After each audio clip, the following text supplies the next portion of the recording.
Hola muchachos. So as promised, esta es la segunda parte, parte dos, part two of our little explanation of información general de nuestra clase.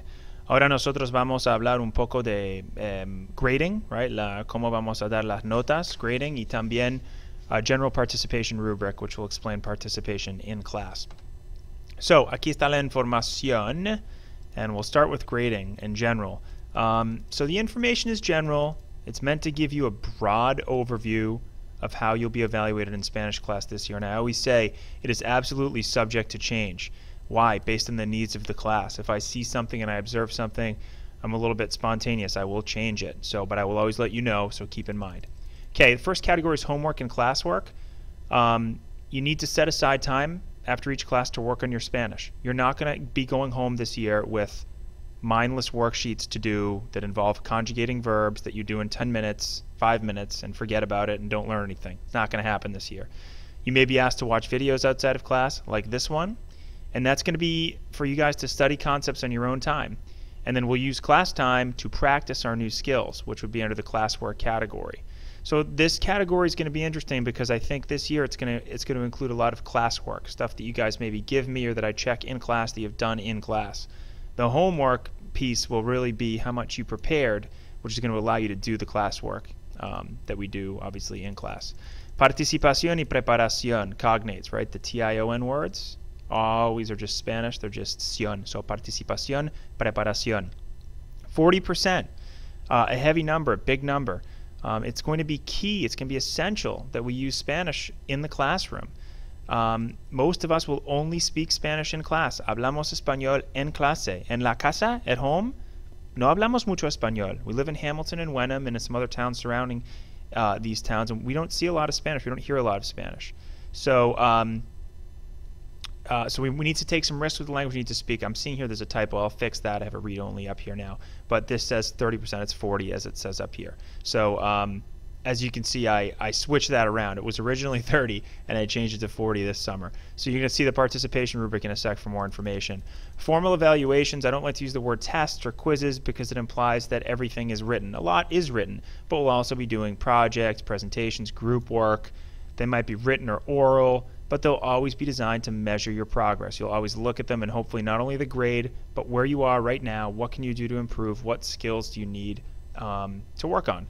So there's our categories. I want to go back to participation and preparation because that's probably the one that's most ambiguous, most difficult to grade. So what I have done in the past, and what I do this year, is I give you guys exactly what you need to do to be an A student. Now, if you want to read the B student, and if you want to read the C student, and the D student, and the F student, feel free. Go ahead.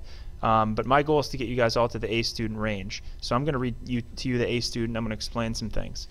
What does the A student do? The A student comes to class and arrives on time with necessary materials every day. Those materials will vary depending on what we're doing. He or she initiates and maintains meaningful interaction during class time. So that means meaningful interaction means that you're staying on task, you're doing what we need to do in the language, generally in Spanish.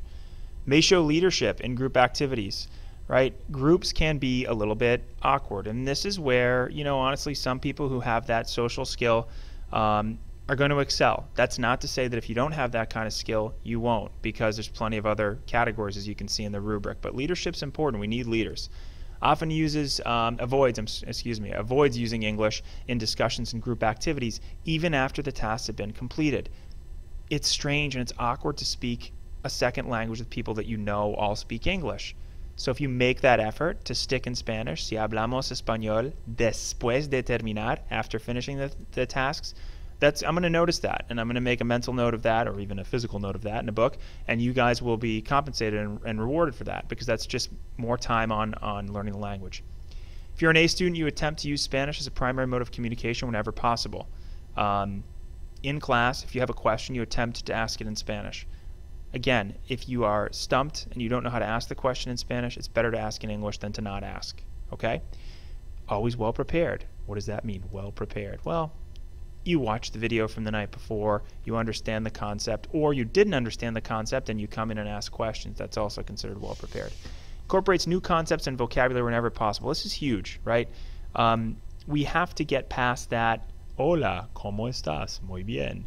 and that, present tense, yo form, we want to try to continue with other things. And the way to do that is we use these concepts as much as we can. So you, as an A student, are going to incorporate those new concepts into your own vocabulary and your own grammar. And you take many risks with the language. What does that mean? You can't learn Spanish unless you take some risks, unless you aren't afraid to sound stupid once in a while. You're not going to learn by being perfect every time. So we have a lot of perfectionists in this school, perfeccionistas, right? Muchas personas que no quieren hacer errores. You don't want to make any errors. Well, it doesn't work with language. You got to take some risks. You got to try to say things in different ways. You got to use gestures. You got to sort of go around things. So the A student is going to take many risks. Like I said, my friends, if you would like to read what the F student or the D student or the C student or the B student does, feel free, go ahead. Maybe it'll provide you a nice comparison, but that is where I will stop. You want to be the A student. That's our participation rubric. Again, subject to change, but this one generally doesn't. Muchas gracias por su atención. Nos vemos en clase y vamos a hablar de estas cosas. We'll talk about these things and clear up any questions that you had. Gracias. Hasta luego.